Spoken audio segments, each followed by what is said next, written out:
तसेच वडपे गावचे आकाश पाटील आपलं या मैदानात हार्दिक स्वागत आहे।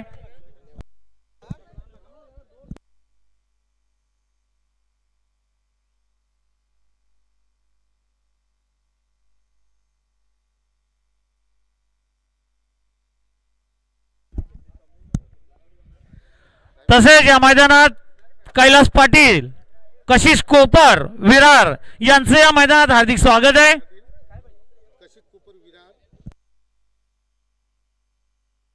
बघा ज्यांना कोणाला बिंजोसाठी नावे नोंदव असेल त्यांना विनंती आहे लवकरात लवकर नोंद करायची आहे।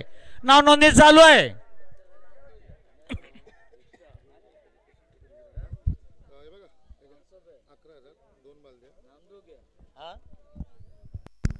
बघा पायथ्यावर गाडी आली बघा पायथ्यावर गाडी आलेली बघा मैदानाच्या आतमध्ये कोणी जायचं नाहीये।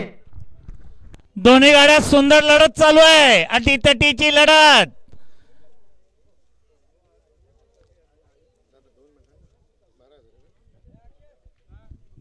सुंदर गाड्या पळतात सुंदर लढत चालू आहे अतिशय सुंदर अतिशय सुंदर सुंदर गाड्या पळतात बघा।